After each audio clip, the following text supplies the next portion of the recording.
Nous allons étudier le Daf Kuf Yud Dalet dans Masechet Baba Kama et nous reprenons quelques lignes à la fin du Daf Kuf Yud Gimel Amud Bet Machiz Rava Veitema Ravuna. Nekis que c'était Rava, Nekis que c'était Ravuna, Rava ou Ravuna qui était Machiz, avait fait connaître une halakha qui disait que des salik les Aïla Nehatit les Tata, celui qui monte en haut, qui descend en bas, c'est-à-dire qui va en Eretz Israël ou qui sort d'Eretz Israël.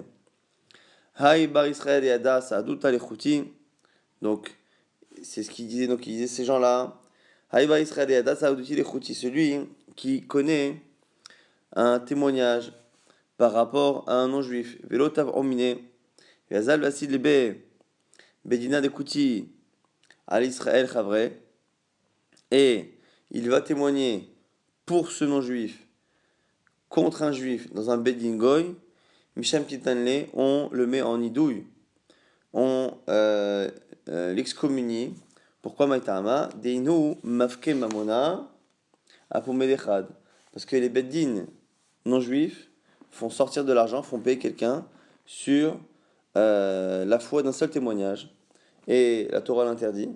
A Pishneim Adim Yakum Davar. Les témoignages et les choses, les affaires ne doivent se régler qu'avec la parole de deux personnes. Or, si tu témoignes contre un juif, pour un non-juif, dans un beddin où tu sais qu'ils vont te croire, tu vas faire sortir de l'argent à tort, même si toi tu es certain que ton témoignage est vrai, donc tu es certain que la personne doit l'argent, c'est assourd. Et l'Omoran est là, Khan, Aval Betre, Lo.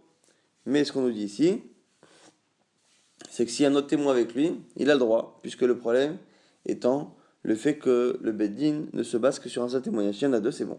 Vechanami l'Omoran est la beddine des magistas, et même lorsqu'on dit qu'un seul c'est pas bon, c'est que dans les Bati Mishpat des villes, Aval, Bedavar, mais dans les Beddin les grands Bati Dinim du royaume, Inhu Namichad Amomata Shadoule, eux aussi lorsqu'il y a un seul témoin, ils font comme dans le din de Torah, c'est-à-dire un seul témoin, ils font jurer la personne en question, et ils ne se basent pas sur la foi du seul témoin pour prendre de l'argent. Amar Ravashi nous dit Kiavina Beiravuna. Lorsque j'étais chez Ravuna, Ibayalan on a posé la question Adam Khashuv, des Samche Ale Kebetre. Lorsque on a affaire maintenant au fameux Beddin, le fameux Beddin de Bedavar, le Beddin où on peut témoigner à un parce qu'en général, il ne se base pas sur un seul témoin c'est que pour faire jurer.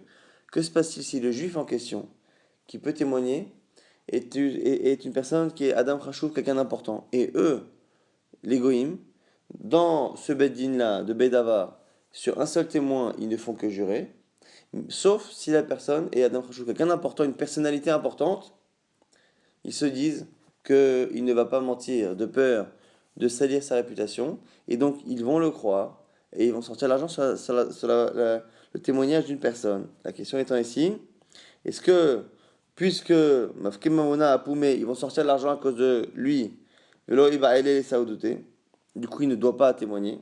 Au Dilma, peut-être que Kevin d'Adam Khashoggi, puisqu'il est un personnage important.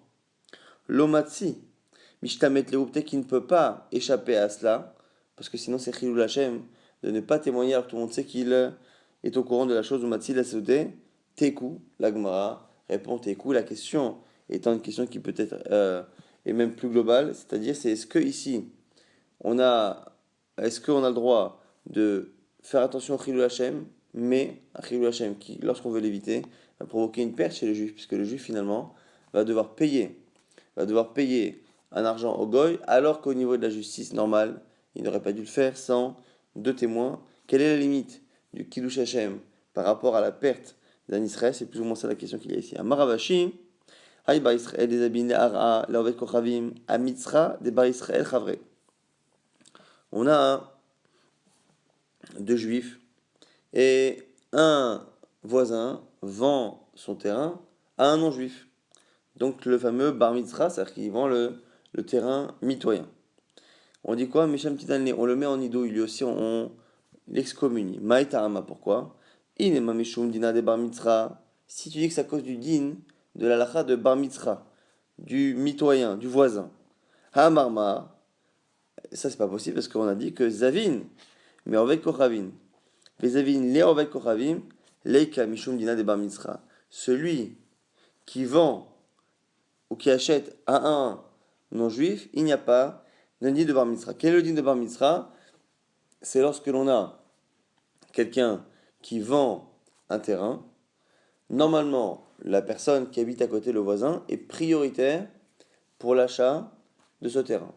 Et donc, normalement, si on n'a pas proposé le terrain en question au voisin, normalement, le voisin peut justement réclamer l'annulation et faire valoir sa priorité. Donc ça, c'est le din de Bar Mitzra. Alors, on m'a dit, si tu penses que la raison pour laquelle on excommunie quelqu'un qui a vendu son terrain à un non-juif, c'est parce que c'est un din de Bar Mitzra, c'est faux. Non, c'est que le din de Bar Mitzra n'existe pas lorsque l'acheteur ou le vendeur est un non-juif. Lorsque, ici, on vend à un non-juif, c'est normal parce qu'en fait, le din de Bar Mitzra, il n'incombe pas à celui qui vend, mais à celui qui achète. C'est pas celui qui vend, mais celui qui achète. Donc celui qui achète, c'est lui qui a une mise à de versita tov ayashar ben Hashem. Tu dois faire la droite, quelque chose qui est droit et qui est juste aux yeux d'Hachem. Et donc, la droiture, c'est de proposer au voisin avant. Et donc c'est lui qui est responsable. Or ici, comme c'est un non-juif qui achète, on n'a pas ce dîner. Alors pourquoi du coup la Gemara se pose la question, pourquoi celui qui vend un terrain mitoyen celui d'un juif, quand il le vend à un goy, on le met en idouille, et là Damrinan, parce que la personne peut lui dire allez, Arba Itli, Aria, Amitzraï, tu m'as installé un lion à côté de moi. Pourquoi? On disent les commentaires. Parce que à l'époque, les non-juifs ne faisaient pas attention à ne pas causer de dommages à leurs voisins, et donc cette personne qui habite là va se retrouver à avoir des dommages réguliers venant de ce non-juif. Du coup, on le met en idouille celui qui a vendu, mais, adekabel ale kolumsa deate mechamate. On le met en idouille jusqu'à ce qu'il prenne sur lui la responsabilité de payer tous les dommages que ce non-juif pourrait causer à l'avenir à cette personne-là. Jusqu'à présent, il n'était pas responsable, même si c'est à cause de lui que le non-juif s'est installé, comme c'est un dommage qui n'est causé qu'indirectement par lui, par la vente, il n'est pas responsable, donc on attend qu'il prenne la responsabilité. Lorsqu'il prend la responsabilité, à ce moment-là, on lui fait lever son nidouille. Nouvelle Mishnah, lorsque ici on a des morsim, ceux qui viennent prendre les impôts, qui là aussi, comme on avait dit dans la Mishnah précédente, avaient une présomption de voler les choses, ils ont pris un chamor anan à quelqu'un et ils lui ont donné un autre à la place pour qu'il ait de quoi se déplacer, mais qui a moins de valeur. Ou un cas aussi des voleurs pour de bon, on a tlou l'estime, et on a remplacé, pareil, un voleur a volé un vêtement à quelqu'un, et il a eu pitié de lui, il lui a donné un vêtement bas de gamme en échange.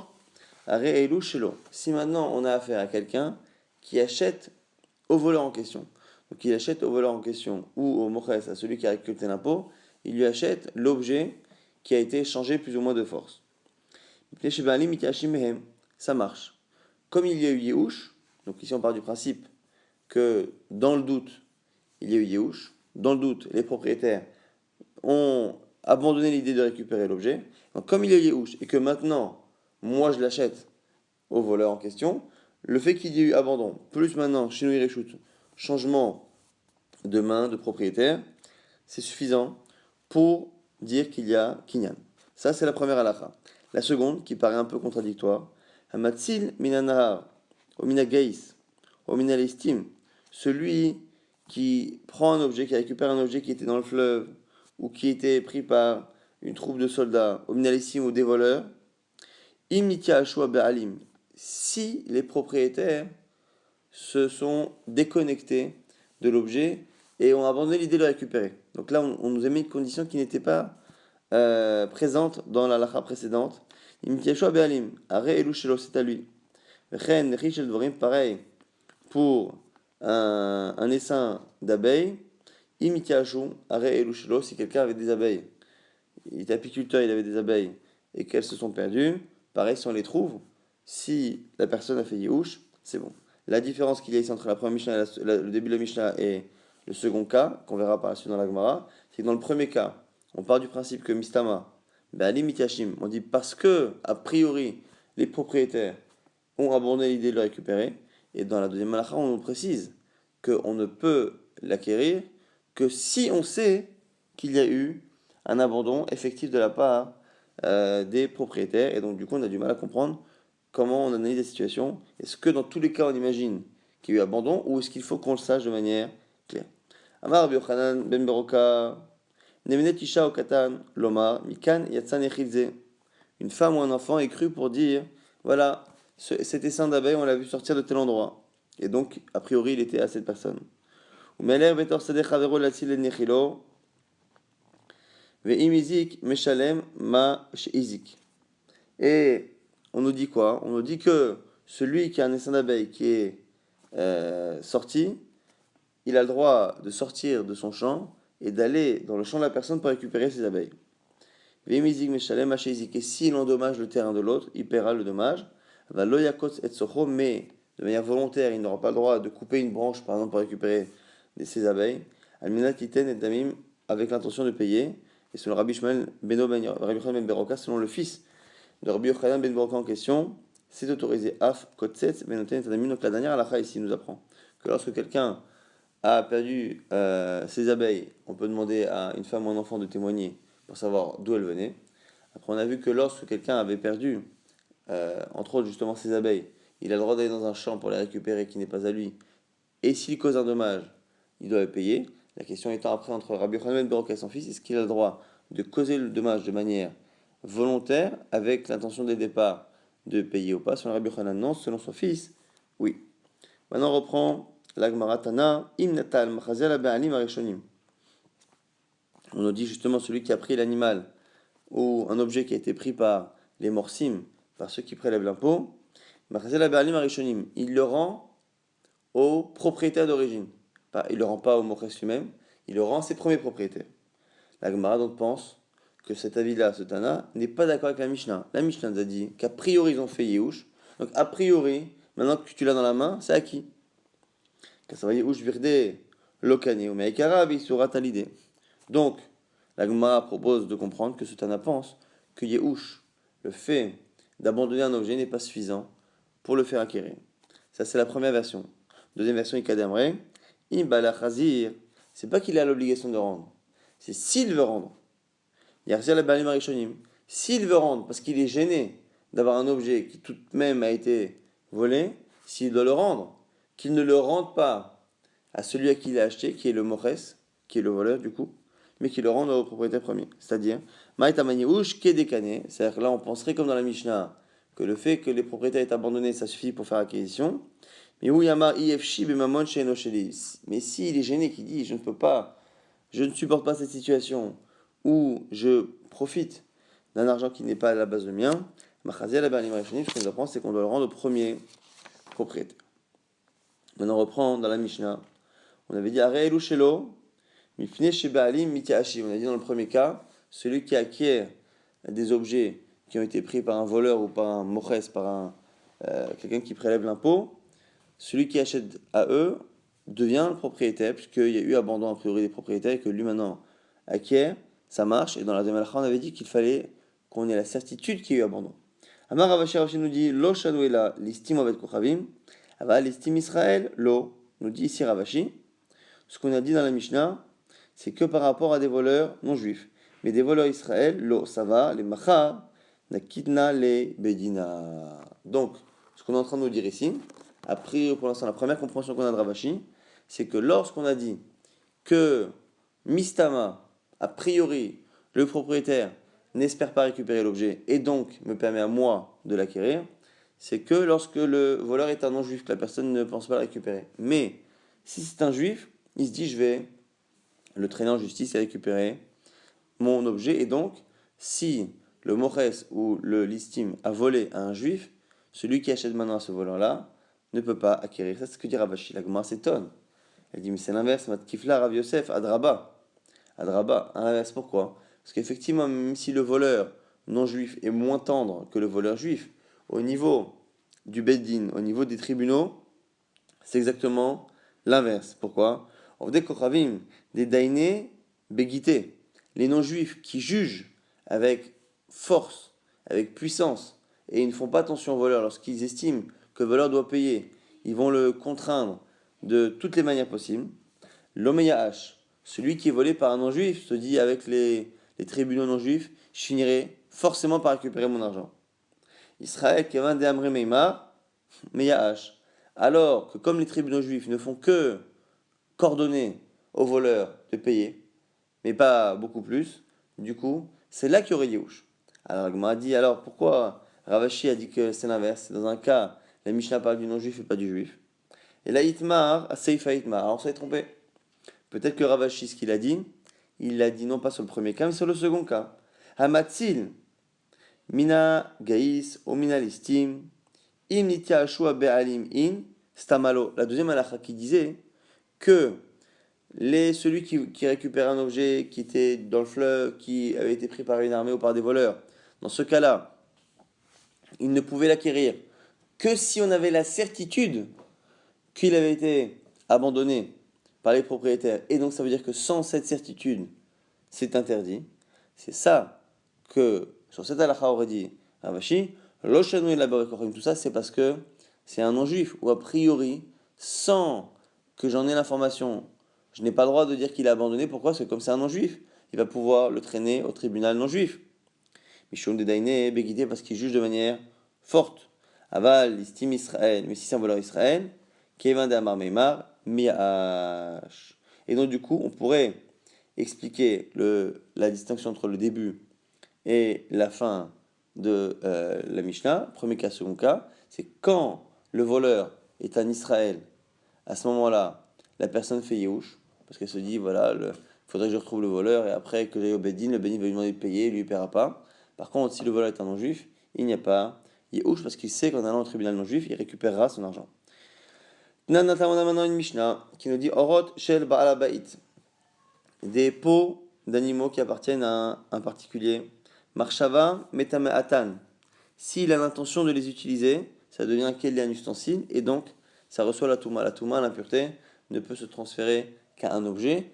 Et la différence qu'il y a entre un objet et une matière, c'est souvent la marshava, l'intention que la personne en a d'en faire quelque chose. Dès que la personne a l'intention d'utiliser la peau, ça devient un keli, un ustensile, qui à ce moment-là est Mekabel Touma.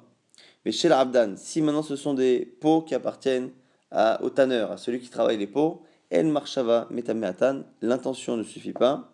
Shel Gazlan, maintenant si c'est un voleur, En Marshava Metameatan, la kavana du voleur ne fonctionne pas.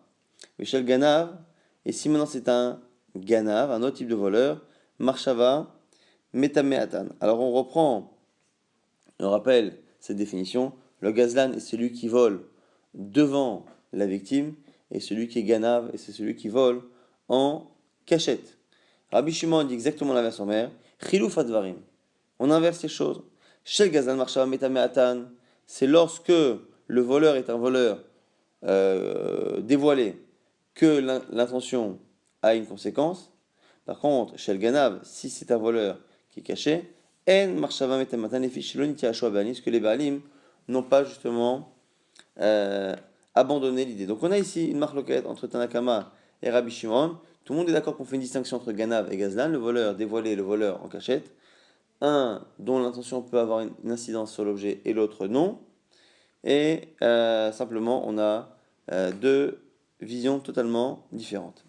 Maintenant, sur cette marloquette, on a une marloquette. Amaroula nous dirons là, marloquette bistam. Cette marloquette là, c'est dans Stam, c'est quand c'est pas Aval Yadoua. Si on sait qu'il y a eu Yehush, parce qu'encore une fois, l'idée ici, la marloquette entre Rabbi Shimon et Tanakama, entre le voleur X et le voleur Y, c'est que un pense que Mistama, ce voleur-là, les gens font Yehush. Celui-ci, ils ne font pas Yehush. Et l'autre pense exactement l'inverse. Donc on va dire, oh là, tout ça, c'est pour déterminer, quand on n'a pas d'information, si il est probable qu'il y ait eu Yehush, ou il est improbable qu'il y ait eu Yehush. Avalbi Yadoua, mais lorsque l'on sait, Divrei Akol, Yehush Kane, tout le monde est d'accord que Yehush Kane. Donc lui pense, ou là, que la marloquette est vraiment pour savoir dans quel cas, quand on ne sait pas s'il y a eu Yehush, dans quel cas on estime a priori qu'il y a eu ou pas. Rabba Omer, Beyadou Anami, Marloquet. Rabba nous dit non. Même lorsqu'on sait qu'il y a Yehush, la question ici, c'est est-ce que Yehush est cané dans un cas, ou est-ce que c'est pas cané dans un autre cas?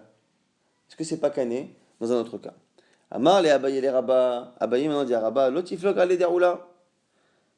Il dit, tu peux pas, ne sois pas en désaccord avec Roula. Pourquoi? Dites nan me matnitin kevate. Parce que notre Mishnah paraît aller en son sens. Pourquoi? Les filles chez l'onitia ashua be'alim.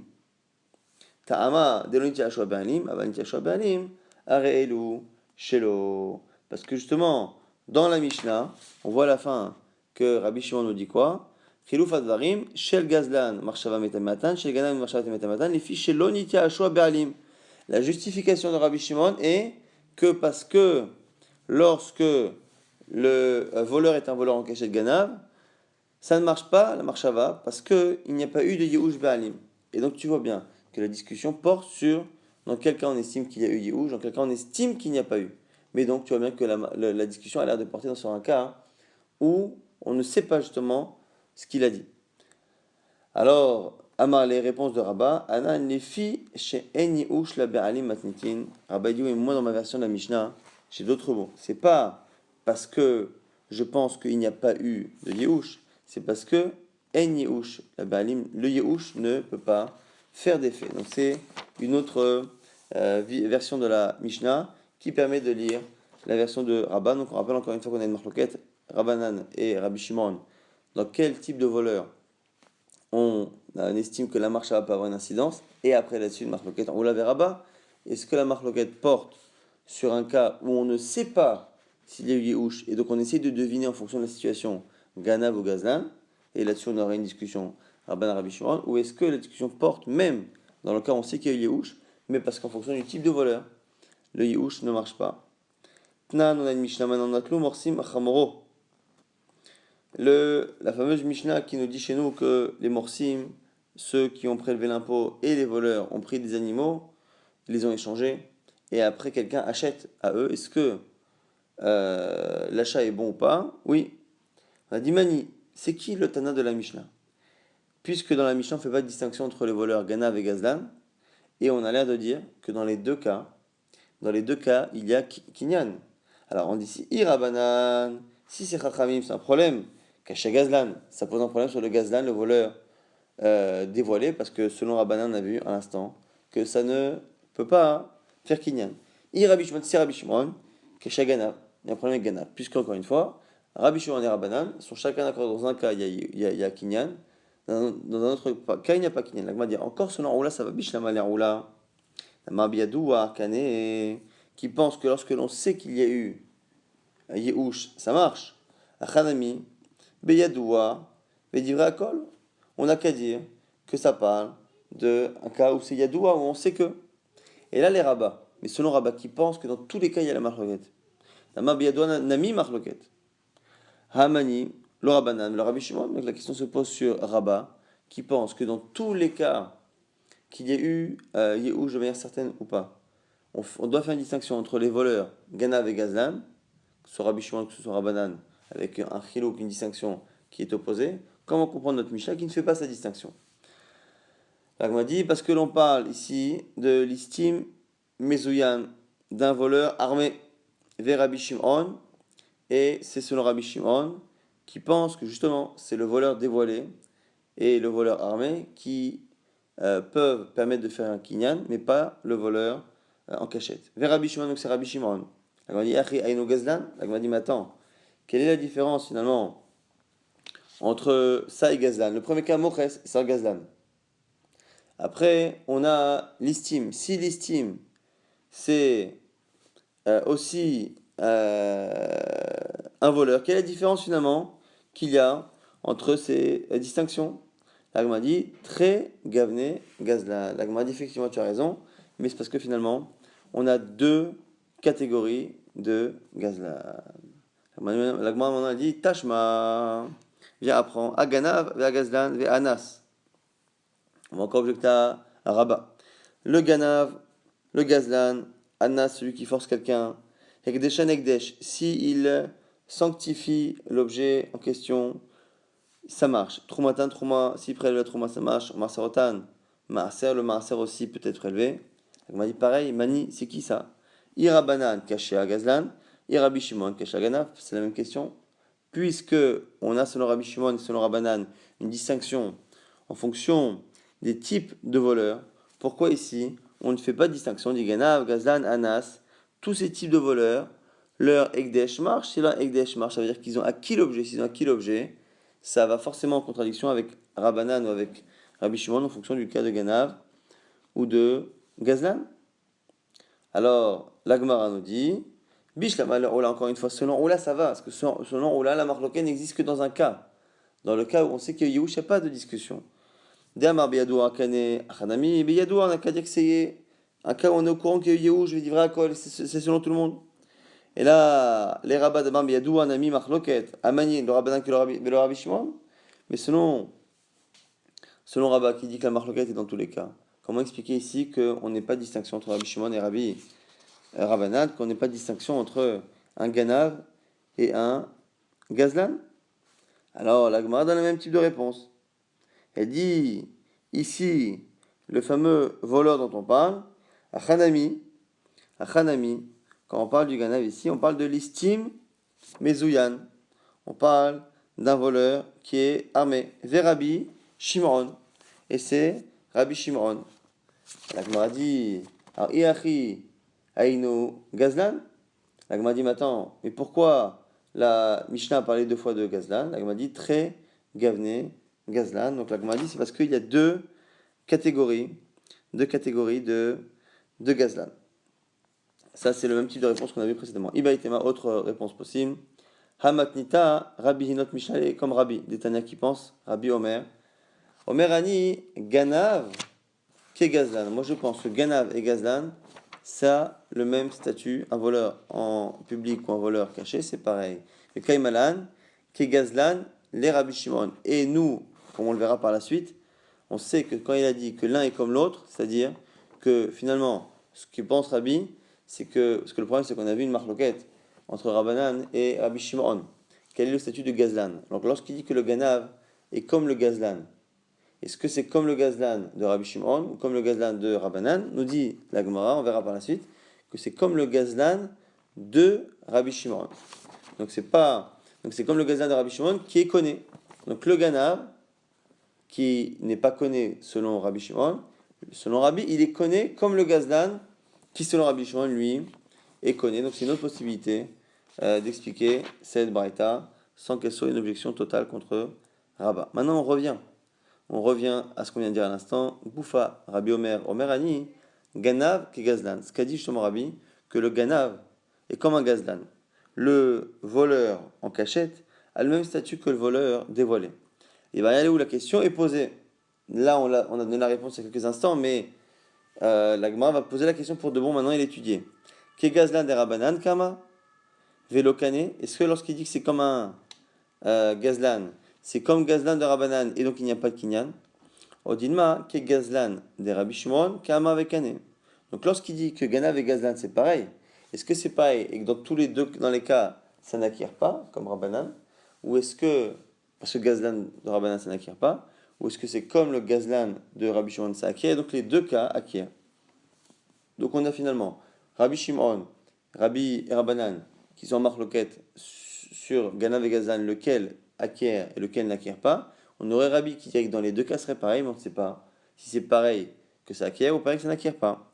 La Gemara va rapporter plusieurs enseignements qu'on a déjà vus précédemment pour essayer de trancher à cette question que nous on a vu précédemment, qu'on a tranché récemment. On a dit que c'était Rabbi Shimon, mais on n'a pas donné la preuve. La Gemara maintenant va les donner. Tashma vient apprendre Natlu Morsim Chamoro, notre Mishnah qui dit que lorsque on a des préleveurs d'impôts ou des voleurs qui ont pris des animaux et que toi tu l'achètes, tu acquiers. Mani, c'est qui notre Mishnah? Irabanan, Keshagazlan, Irabi Shimon, Keshaganav, la même question qu'on a posée précédemment. Mais attends, on ne fait pas distinction. Donc ça va ni comme l'un ni comme l'autre.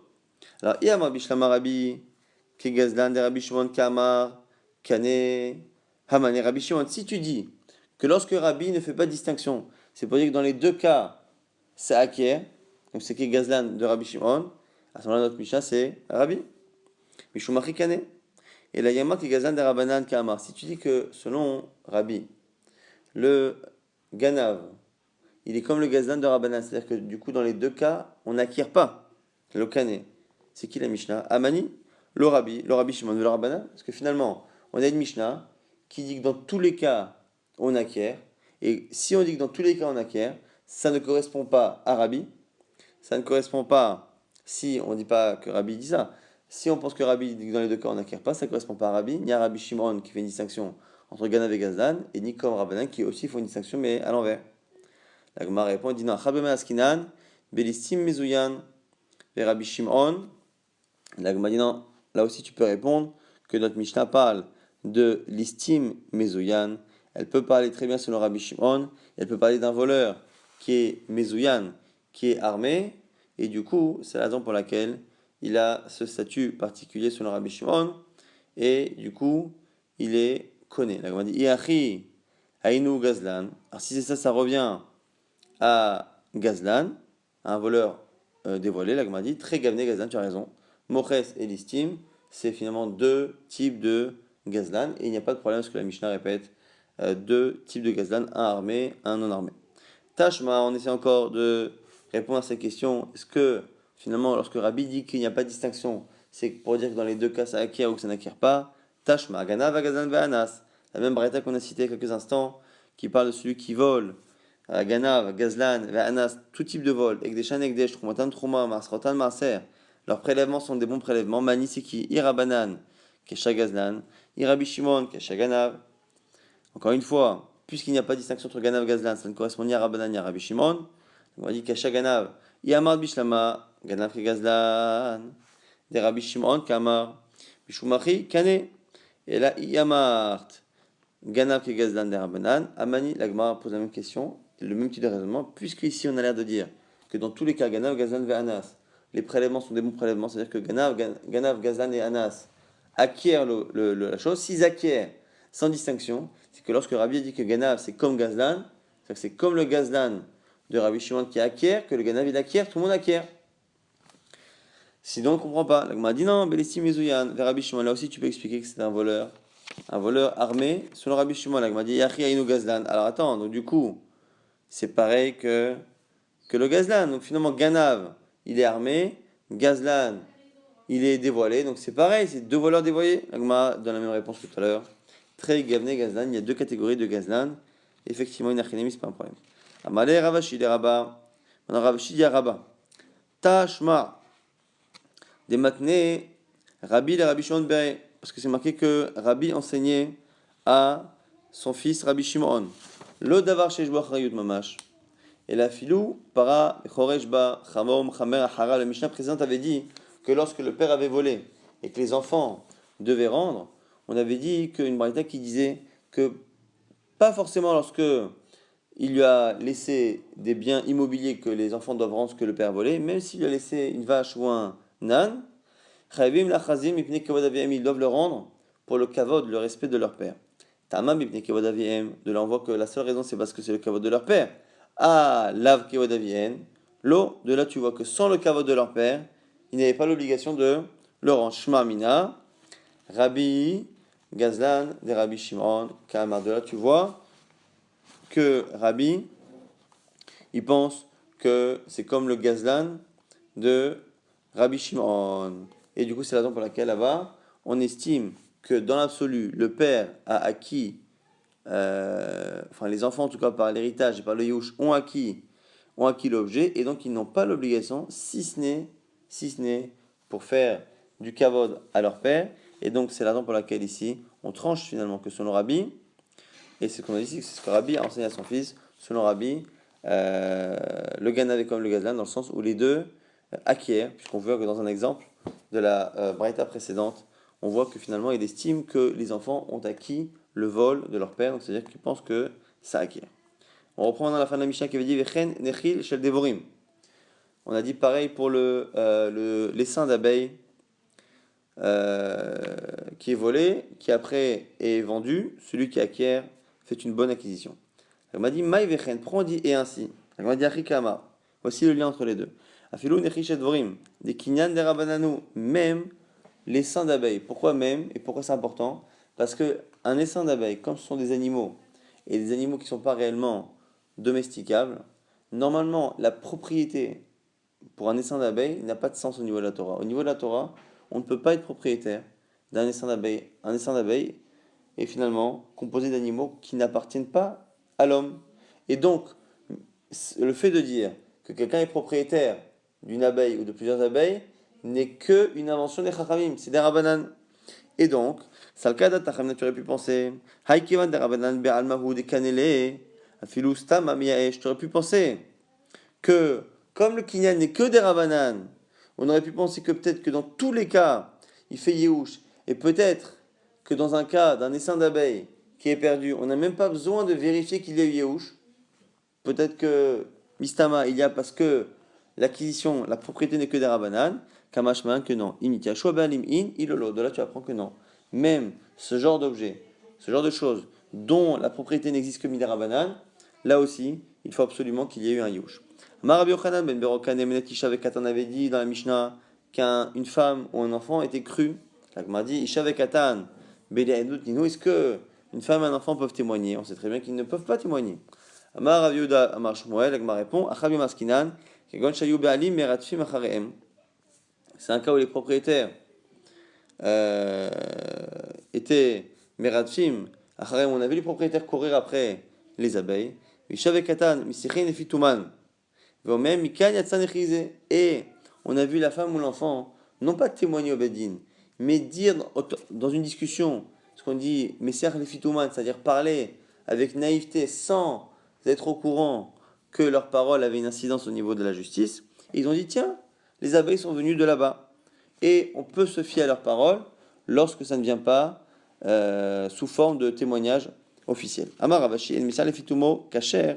Et là, les Doutisha Bidva de la Gemara rapportent une halakha qui dit que même ce nyan de Messar le Fitomo, normalement, on ne s'en sert que pour autoriser une femme à se remarier lorsque son mari a disparu.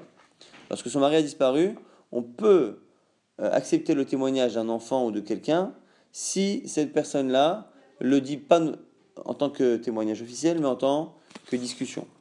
Ravina dit Ravashi, vélo, varenechi chez Dvorim, c'est le Fitomo. La Gemara dit, attends, il n'y a pas que le cas d'une femme à remarier, puisque tu vois bien qu'on vient de lire à l'instant que c'est pareil pour les abeilles. La Gemara dit Shane nechish et dvorim des kinyan des rabbanan. La Gemara dit non, mais là-bas c'est spécial. À la base, l'acquisition n'est que des rabbanan. Mais dans un kinyan deoraita, c'est différent. La Gemara dit quoi? Avec deoraita, lo, viens, Marav Yuda Mar Shmuel, Maaseh Badam Echad Shayam Issa les fitumo. On rapporte l'histoire au nom de Shmuel qui dit que c'était une personne qui parlait les fitumo, Veomer.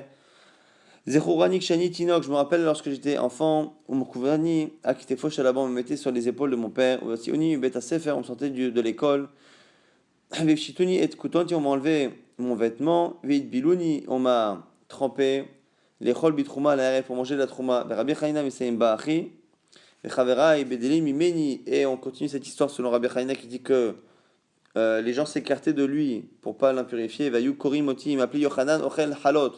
Yohanan qui mange les chalot et les chem du Bet Amikdash, et Alahu Rabbi, la Keuna Alpiv et Rabbi, sur le témoignage de cette personne-là qui racontait son enfance, l'a fait monter la Keuna alors qu'il n'avait pas d'autres preuves. La Gemara dit, là-bas c'est pareil, Betrouma des Rabbanan. Et là-bas, c'est pour lui faire manger de la Trouma, mais de la Trouma qui n'est aujourd'hui que des Rabbanan. La Gemara dit, Vakti Doraita, lo, quoi tu veux encore me dire que Doraita il n'y a que pour une femme à remarier? La Gemara dit, ah, Kiata Ravdimi, Ama Ravchana. Kartigna. Ve'amrela Rav Acha, Kartigna. Il y en a qui disent c'est Rav Chana ou il y en a qui disent c'est Rav Acha, Kartigna, qui a dit Mishta'e Ma'ase, Ba Lifne Rabbi Yoshua ben Levi. Une histoire qui est venue devant Rabbi Yoshua ben Levi. Ve'amrela, il y en a qui disent Ma'ase Ba Lifne Rabbi, que c'était devant Rabbi. Betinok Echad Shayem Esa Lefitumo Ve'amar. Un enfant qui, en discutant, disait Ani Ve'imi, Nishbenu le Ben Aode Kochavim. Nous, moi et ma mère, un jour, on était emprisonnés chez les non-juifs. Même lorsque je sortais pour ramasser du bois ou puiser de l'eau, j'avais toujours l'intention de surveiller ma mère et de faire en sorte qu'elle ne se retrouve pas seule avec ses bourreaux. Vesia Rabbi Alpiv la Keuna. Et il a autorisé du coup, sur la parole de cet enfant, il a autorisé donc cette femme. Il a kéchérisé pour le mariage avec un Kohen la Keuna en partant du principe qu'il n'y avait pas eu justement de relation. Bishvouya et Kulagma dit là-bas aussi, c'est pas une preuve. Là-bas, hein, c'était Shvouya. Comme elle était prisonnière, on a des coulottes particulières. Donc, la Gemara continue de penser que dans la Halachot des Rabbanan, on a vu Misal Fitumo, dans la Halachot de Oraita, a priori, non. Maintenant, Aval lo yakot et socho. Maintenant, on nous dit ici, le yakot et socho, on a dit celui qui va récupérer ses abeilles dans le champ voisin. S'il endommage quelque chose, il doit payer, mais endommager de manière claire, Rabbi Yochanan ben Beroka interdit, même s'il veut payer plus tard, alors que son fils Rabbi Ishmael autorise. On a dit Tanya Rabbi Ishmael, Beno shel Rabbi Yochanan ben Beroka Omer, donc le fils de Rabbi Yochanan disait, Tnai Bedin hu, c'est un Tnai Bedin, c'est une takanat rachamim qui a été faite. Chez Yorel et Tor Sadeh shel Chavero vekotset socho shel Chavero latsil et nechilo, qu'on permette à quelqu'un d'aller couper une branche pour récupérer ses abeilles, si on ne peut pas le lui demander. Et on lui paye des mesochom miton nechilo shel Chavero. Utnai Bedin hu sokoin takanat rachamim, chez Shofer ideno matzil et duvshano shel Chavero. Que comme le miel valait beaucoup plus que le vin à l'époque, celui qui a son tonneau de miel qui s'est troué, il a le droit de vider le tonneau de son prochain qui est rempli de vin, en partant du principe qu'il le lui remboursera, et comme ça il transvase son miel pour éviter d'avoir une grosse perte. Un cas ressemblant, encore une fois, une takanat rachamim. Ça veut dire quoi? Que celui qui a du lin sur son chariot et l'autre il a du bois, et il a son chariot qui est cassé, il a le droit de se débarrasser, de jeter les bois de son prochain, en partant du principe qu'il les lui remboursera, pour sauver à lui son lin qui a une plus grande valeur. Et notel, car c'est à cette condition-là que Yoshua bin Nun a fait acquérir la terre d'Eretz Israël. On va au moins commencer la Mishnah suivante. On nous dit qu'Amakir Kelav ou Sfarav, celui qui reconnaît chez son prochain ses objets, ses livres, Beyadacher dans les mains d'un autre, et qu'il y a une réputation que ces objets ont été volés, Ishavalo Loke Arkamanatan, Veitol, la personne qui a acheté doit jurer et nous dire quelle est la valeur qu'elle a payée pour l'acheter, et à ce moment-là, on lui donne cette valeur-là, Veimlav, et sinon, Lav Kolemeno, Shanyomer, Mecharan le Acher, Ulkachan Zeimeno, sinon, on ne peut pas être certain qu'on lui prenne l'objet parce qu'il se peut que même si l'objet a été volé, il se peut qu'ici, on n'ait pas affaire à la personne qui a directement acheté du volume et qui a eu plusieurs intermédiaires, qu'on ne peut pas donc récupérer directement cet objet à cette personne.